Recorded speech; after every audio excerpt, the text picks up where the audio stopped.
Today is a very special day in Magdala. We're celebrating the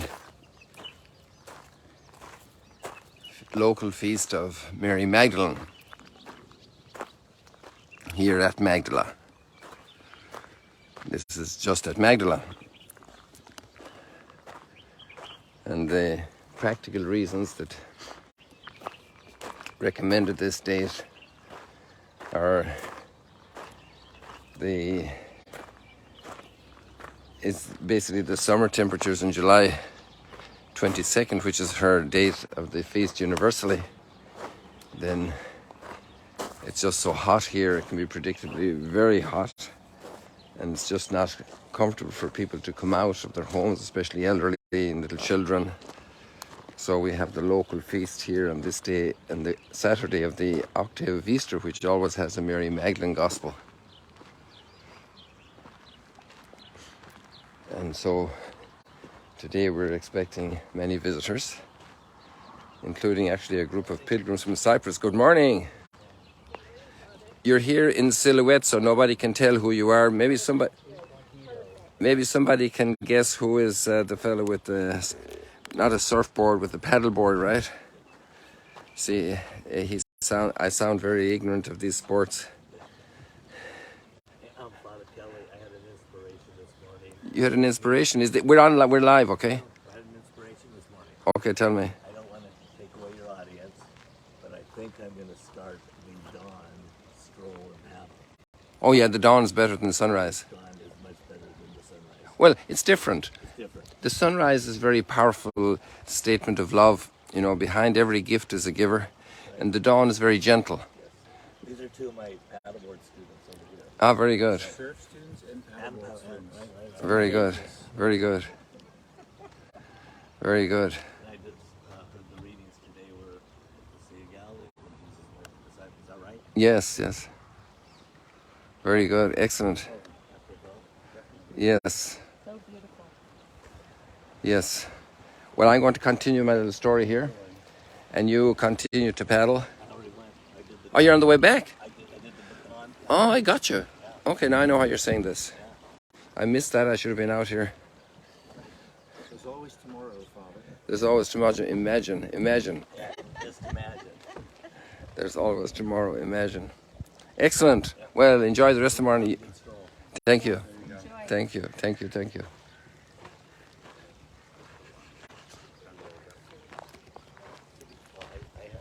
So Brad brought friends of his. He invariably does in his trips, he and his wife. And when you have something good, you want to share it.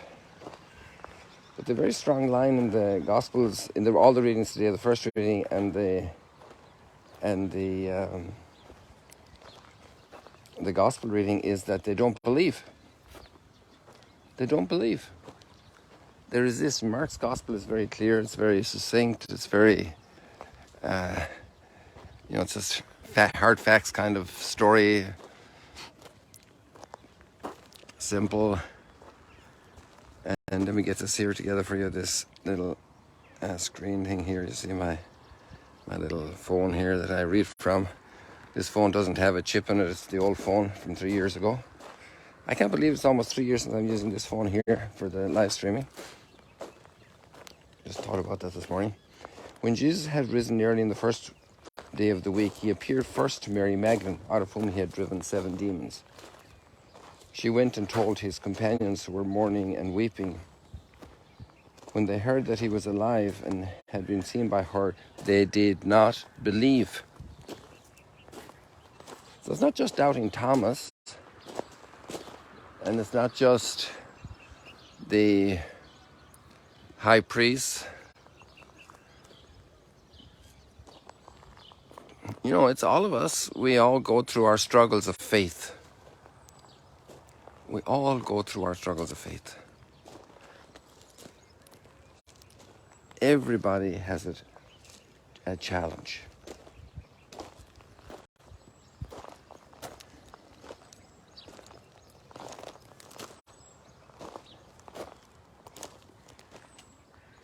After this, he appeared in another form to 2 of them, going along the way to the country, so that would be the Emmaus story that we see later more developed in Luke. This is just like a headline story. And they returned and told the others, but they did not believe either.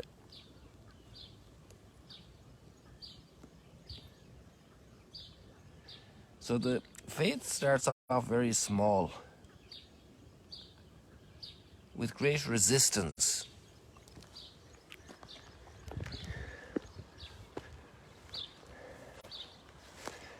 I was talking with a very wise person, very experienced in coaching yesterday, and she was commenting just about normal social life. You know, when people change, other people are affected.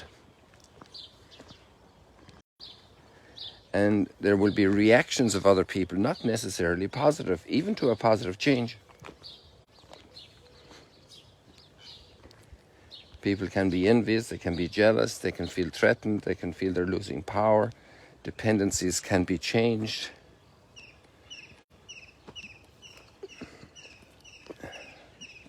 The balance of relationships can be altered. And there's a huge change going on here. And it's the fact that somebody can rise from the dead. This is the message. That death no longer is the final say. So that changes everything.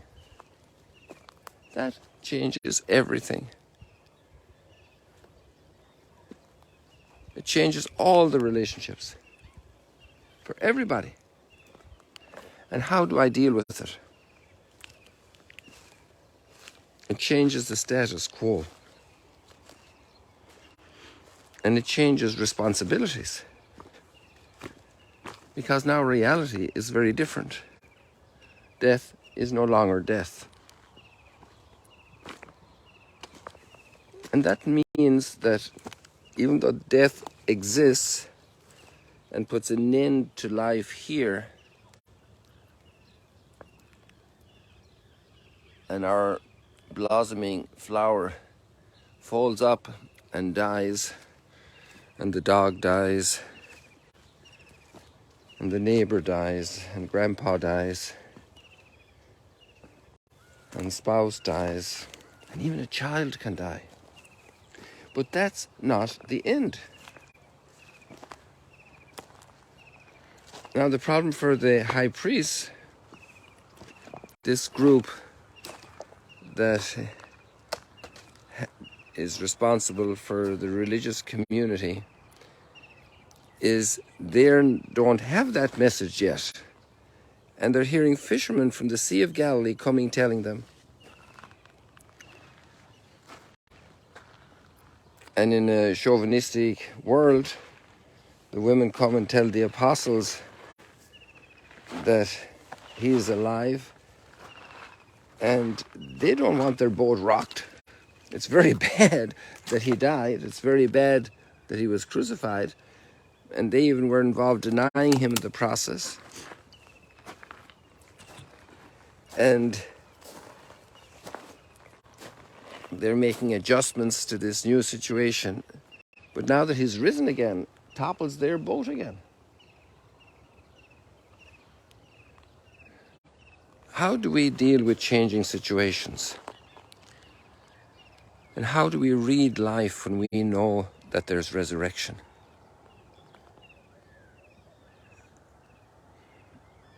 In a certain sense, we want to hold on to stable material status quo our whole life long. No little 4-year-old wants anybody to put their hand on their teddy bear. They want control. And they didn't even make the teddy bear. And they didn't even buy it. It was given to them as a gift. But now it's theirs and they want control. And they don't want anything to change from that teddy bear situation. And there are lots of teddy bears that can even be major corporations, privately held companies, or just when people get married. I heard a couple of funny stories from my parents about where my dad used to hang up the towel after drying his hands And apparently my mom said, no, that's not the place to put it. And we're talking back in 1954. And so my dad had to adjust. He got married to this lady now, and she's in charge in the kitchen, you know. It's not just men exercise control, women can exercise control too, and how?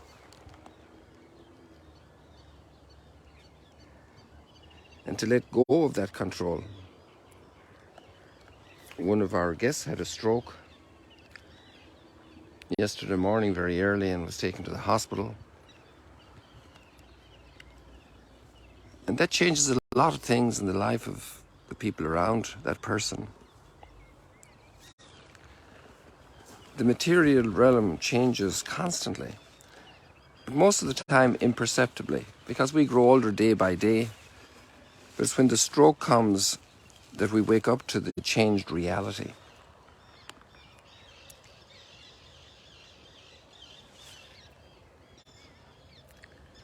And so we need a large heart and a free heart to accept the changed reality. A generous heart.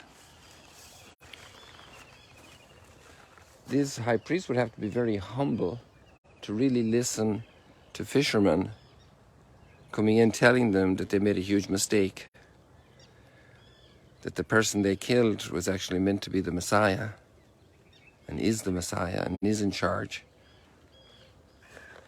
And they could have changed. But it would be very hard, especially if people are attached to power, attached to their own little realm, their own dominion.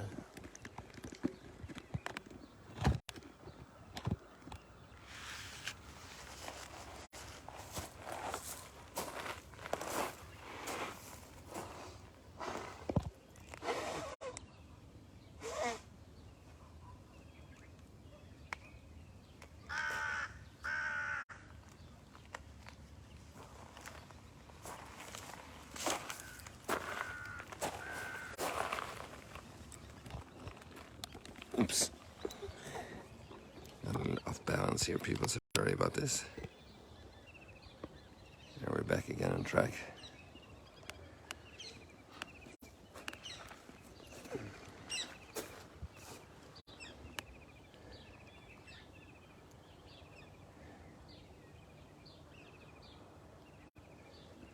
We can't live without material things. We require so many things for our lives: to eat, to drink, a place to sleep, roof over our heads, clothes. And we're familiar with our surroundings, but that's not our final destiny. Sometimes then we indulge in these things in such a way, and such pleasures that are disordered, and we go beyond the normal healthy measure. We exercise control that's not ours. We even steal and take from others, abuse others, take them for granted, don't say thank you. These are normal human realities, you know. So to train ourselves for the value of material things, the real value. And it's a real dimension because our body will rise, so we have to have great love for our body, for our whole person. But there are much more values beyond the material. Much more values. Much more powerful values. And we become attached to the power we exercise. I was trying to show you the flowers up there, but it's easier to see them here with a different background. Or maybe it's not easier. That's the lighter background. You need a darker background to see them. Let me zoom in for you.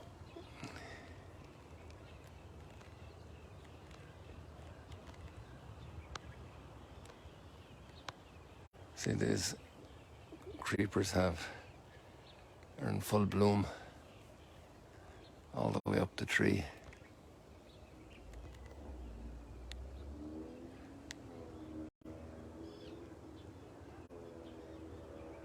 A lot of creepers in our lives. that have taken possession of our heart, choke us. And that's one of the reasons why Jesus said, leave everything and come follow me.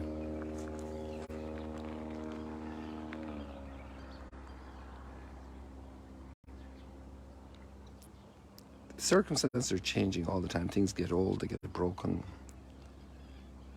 That should teach us that material things don't have the support we need. There's wear and tear. There are new opportunities for new things.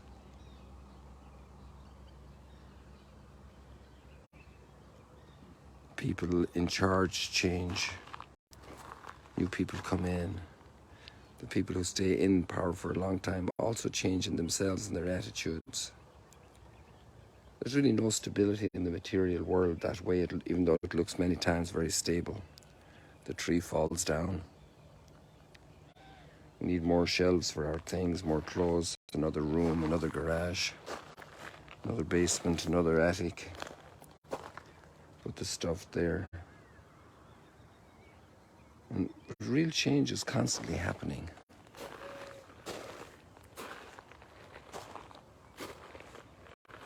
And there are other bigger changes because grace is knocking at my door, knocking at my heart. Relationships are developing, and especially the relationship with God, and realizing that material things don't cut it.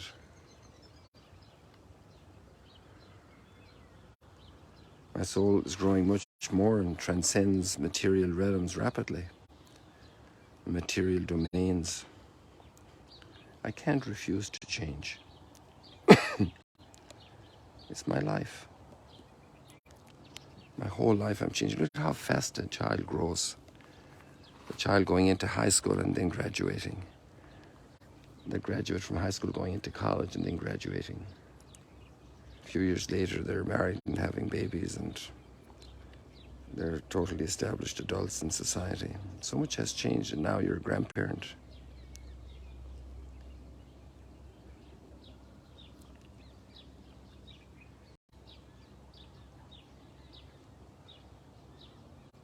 To be able to accept this change, to let go,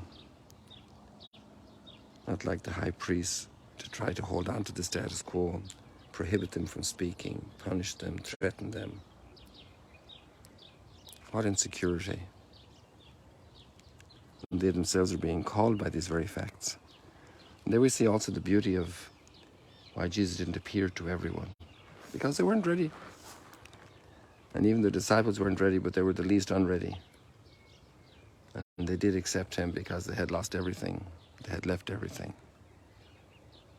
They were free in their hearts. They didn't have anything else. Their only kingdom was Christ's kingdom. A kingdom where they'd be persecuted, rejected. Amazing. And then they went out to the whole world and said, go out to the whole world and proclaim the gospel to every creature. So that's how we know the resurrection. Because Mary Magdalene left from the tomb and went back and told us the news. Because the disciples eventually let their heart change and accepted and followed and accepted the word of Mary Magdalene. And all that change takes time. We have to be patient with people. We're patient with the present day atheist and agnostic and person who's turned away from the faith. To help them, to pray for them, it's a grace. May you have a very blessed day today. A blessed Saturday here. And the Easter octave tomorrow is the conclusion. We'll be praying for you all today at our festivity here in Magdala. Just a little practical thing for those of you who participate at the Mass live stream. It's going to be live streamed at 11 o'clock, which is a great advantage for all the people in Oceania and Eastern Asia and all the way across Europe. And then it's going to be difficult for people in America, especially on the West Coast, because we're so far ahead of you. God bless you people. See you later, alligators. Oh, I did that already. Goodbye.